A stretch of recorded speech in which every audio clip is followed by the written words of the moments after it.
Hi, today we have Mr. KCC to talk about job opportunity and business opportunity among fresh graduates. All right. Yeah. Okay. Okay, so I think today we have young people and fresh graduates having challenges in looking for side income. Some of them are able to secure a job in Right. companies, and Right. some of them decide to do their own things. So, what is your opinion on this? Well, I think it's now a trend that a lot of young people who finish schools and they go out there. Traditionally, of course, in the past, if a young person go out there and after finish school they don't get a job, something's wrong. But today things has changed. There's quite a sizable number of youth who decide to look for their own things to do. Like for example, quite a lot of people went on to do things like becoming an insurance agent, which is great. Some of them went to become property agents. Some go and do Facebook marketing. Some do drop shipping. Yeah, all right, thank you. And so there are a whole array of things people will do on their own, other than the jobs, which is very traditional. And of course, that leaves some people with not employed at all. Yeah, maybe because they are financially comfortable, family support them, so they don't really need to look for anything to do while waiting for the right thing to come. But sometimes they never come. So yes, I think this has changed the whole arena out there. And I guess what we need to talk about is give some guidance to young people who are going in either one of these paths. What should they look into, and what are the criteria required for them to pursue their choice of career path?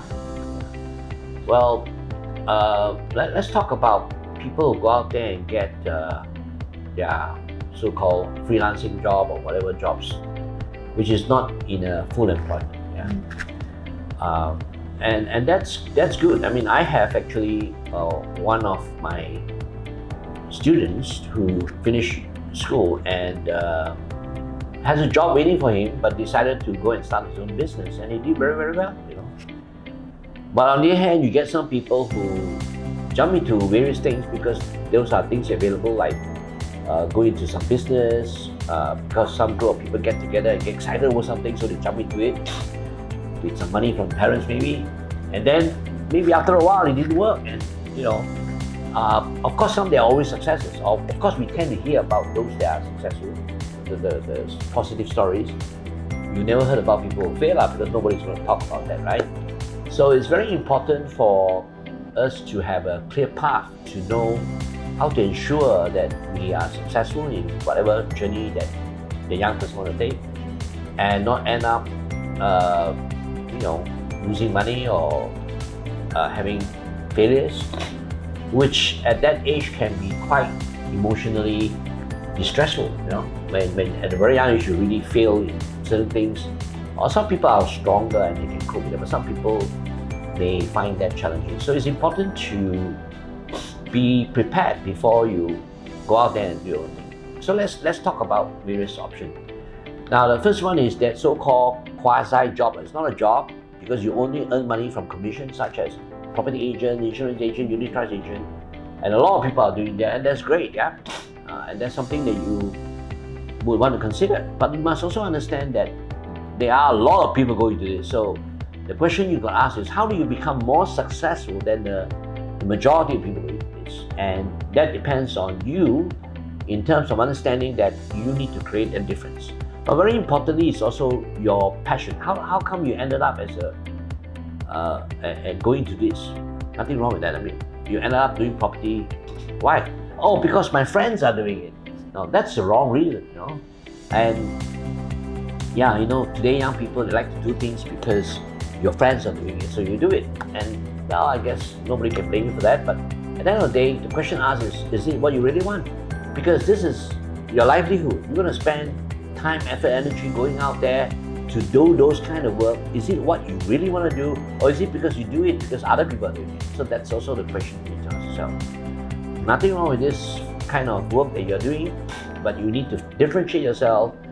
Ask yourself whether it's your true passion, it's something you can enjoy, and how do you go out there and make yourself successful with it. So that's one part. The other one is starting a business. So how do you start a business? And There are many young people who start business with good rationality, good understanding, good research. And very important is to find yourself a mentor, find yourself somebody who can guide you and help you to go along. Because starting a business is a very daunting thing. It's not easy, and it can be highly risky. I mean, as I said earlier, we heard people who succeed, but we never hear about people who fail. So it's important to make sure you have all the various necessary success factors in place in order for you to succeed in any business that you want to go into. Number one is you need to make sure that you have guidance, right? And number two, you must have a real good reason why you choose that particular business. Not just, pluck something from the air. And I understand that a lot of these are very good, highly creative, good startups and so forth. But we still need to evaluate the viability and whether or not it makes sense to do that.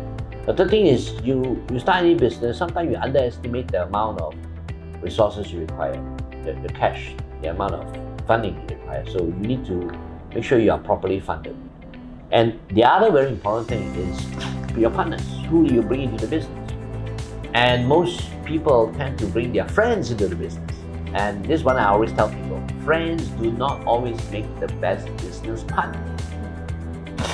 Because when you start a business, you must have a very good team with strengths and weaknesses all covered. So if you are getting your best friend into it, you really understand that your best friend will be like you, same weakness, same strength, so there's no diversity. So the best way to choose a partner is to find somebody who has what you don't have or can do what you cannot do. Okay, I mean, emotionally, we still want our best friend in, which is fine. But consider what I just said. The third area that a lot of young people go into is to do, like I think, dropshipping. I heard about people who, pay some money to get an e-store. And they all classify as businesses. Now, nothing wrong with that once again, but those are very dependent on the principle. Let's say you become a reseller for another organization and they support you, you are going to do all the work. The question you ask is that really a business or is it just a job, except you don't get paid the salary, so you earn by the results? And what's the real reason for wanting to do that? So you need to explore that deeply and see whether it makes sense or not.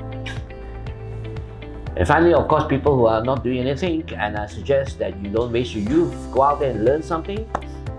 And when you have that advantage of youth, the first part of your life should be on learning before you earn. So people say learn, then earn. Don't focus too much on making money in the beginning stage. I don't think everybody agrees with me.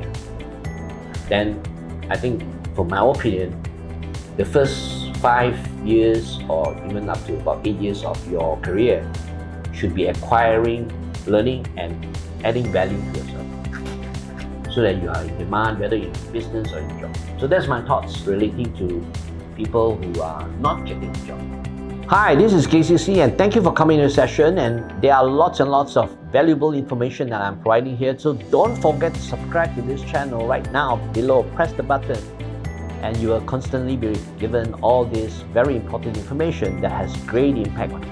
Okay, and back to your points before that, we always hear about a success story, not really on the failure story. Right. Can you share your experience? What are the possible issues that they can face, and also the impact, the financial impact on the individual itself? Yeah, and some of the things that people go into, like let's say property, or insurance or whatever agency, they start off very well, because when you start something, you can go to your friends, go to your relatives, go to your uncle, auntie and sell them a property or sell them insurance or sell them something, So, and you seems to make money in the beginning, but then after that, once you run out of friends, relatives, auntie, uncle and all that, so you have to go out there and get into the cold market, That's where you find that it's not what you like. Some people just don't like going to talk to people and try to persuade people to buy something. So you need to ask yourself, is this something you want to do, or you realize you have to do this, later on? So when they hit that part, then they withdraw and the income drop off. and then they say, oh, it's not for me, and then they move on to something else. So is that what should be happening, or is that what people should do? So that's one point. Not very clear about what you really want to do. Only looking at Maintaining the the success. Maintaining the success. right, maintaining the success. I mean, in the beginning it looks very good, but you don't realize that it needs a lot more than just the beginning part, which is always exciting, interesting. So there's one area why some people may have some challenges. The other thing, obviously, going to business, as I mentioned, is funding, getting guidance, right partnership, because a lot of business fail not because of the business not viable, but because you end up in internal issues. More business fail because of internal problems rather than external issues.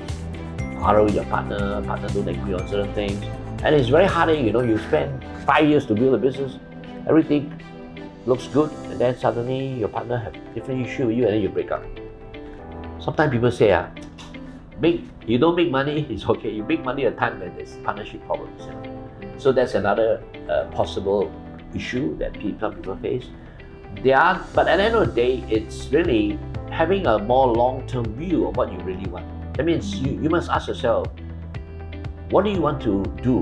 What is the one thing that you want to do that you enjoy? But having said that, I also come across people that change their mind every other month. One moment they are doing this, one moment doing that. So they end up doing a lot of different things over a space of time, end up not really having your own personal brand of what you are good at, what your personal value is, what is your real core skill that you can go out there and really succeed. End of the days, don't try and do everything. Just do something that you're good at and be known for and make money out of it. And that's what I say. But for young people, especially fresh graduates, they are still trying to experience and finding what are their passion. That's why they keep trying on this. Okay, that's a good point. So that's the justification why they go into so many things because they don't really know what they want to do. Well, I think that's true. That's true. And that justifies why people jump from here to here and then they find it. And they also think that this is my learning stage. Yeah. That's why they have the courage to try and take the risk. Yeah, but then if you say to me that they don't know what they want to do, so they try many different things, I guess there's a point there. What you say is true. But if you say that they try many things because they want to learn, I don't quite agree with that, because learning must be structured. Learning must be targeted towards a certain goal. So you learn this area, but eventually you're not interested in the area. So what's the point of learning? For example, I just talked to somebody at YouTube who she said she spent 3 years in a furniture business learning about the furniture area, and she knows the business inside out. She learned the area. I mean the content, not the process. But she don't really like the business. So eventually she's not going to be in the furniture business. So the 3 years spent in learning about the furniture industry, what value is that? But if she tell me that, in that 3 years of work, I learned how to manage people, I learned how to talk to corporate clients, I learned how to persuade people to make change. Those are process skills. But the industry, the content part, is not really relevant, because at the end of the day, if you're not going to be there, so what's the point of learning area? So the learning must be also focused and meaningful. And not just learn because you want to, I'm interested in this industry, I'm going to learn about that. Then after that, I'm not interested in going another one. There's a lot of time wasted. That's my point. But you have a valid point. Okay, thank you, Mr. Casey. So do you have any last advice for young people and fresh graduates who are looking to earn their first income? Okay, my suggestion is focus on the learning, and as we said earlier, the learning should be more on skills and the experiences of working in different environment to acquire that, and not just focus too much on the money.